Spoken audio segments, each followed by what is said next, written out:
Hello YouTube. Today I want to talk about presenting windows and spaces in this documentation right here. Dismissing spaces and opening spaces. And that means immersive spaces or normal windows. I got started using a little help from Nikhil Jacob. I'll post this link in the comments about how he created an app to open windows. But I want to merge that information into this piece of documentation right here, which goes into opening windows programmatically, opening a space programmatically, and closing windows and spaces programmatically. The first thing you're going to want to do is go to your main app page and define the windows. So for this one, I've defined it two windows: the starting window, a window that opens up, and an immersive space that opens up. Okay, so let's go into the starting window, which is right here, content view. I could name that starting view.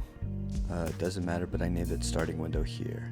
And the first thing you're going to want to add are these environment variables: open window, open immersive space, dismiss window, dismiss immersive space. These are environment variables that will allow you to open each window, place them inside your buttons, and create the desired opening and closing of the windows and the spaces.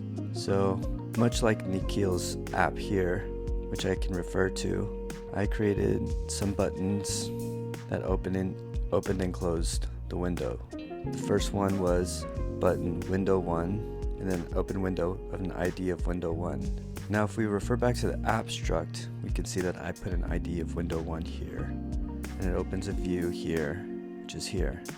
All that I put in this view is a body with text, so it just opens a window with some text like hello. You can see in the preview here. Oh, you can see all of this is it passes in some text right here. It passes in the text string. For the preview, I pass in the text hello. So there you go. That's the window right there. Now I also defined an immersive space. So if I have a button where you click the immersive space and it will open an immersive space right here.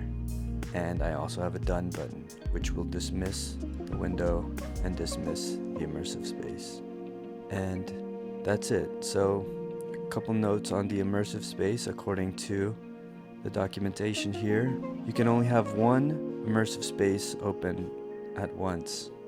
So right here, you can, because your app operates in a full space when you're in an immersive space scene, you can only open one scene of this at a time. If you try to open a space when one is already open, the system logs a runtime error. So that's why when you dismiss an immersive space, you don't need the ID. You just await dismiss immersive space. And another thing is, you'll notice that these are asynchronous. They open in different ways than a window does. An open window, you can just call open window and the ID. This you will need to wrap it in a task and await open immersive space. You'll need to close whatever current immersive space you have open and then do this task to open an immersive space. Or you'll need to click done, have a done action that will use a task that also says dismiss immersive space. So I think that's it. Let's try the app. So my immersive view, you can just see that really quick. It's just a pretty default immersive view. So let's press play, see what happens. So when I click window 1, it'll open another window right here. When I click immersive space, it'll open my immersive space. So there you go.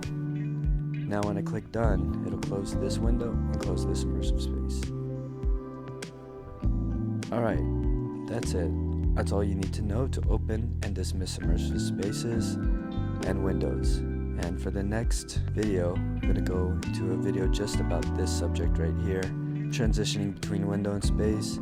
There's basically an explanation that you're going to need to be careful about opening and closing immersive spaces and the order that you do that. So I'll make a short video on that.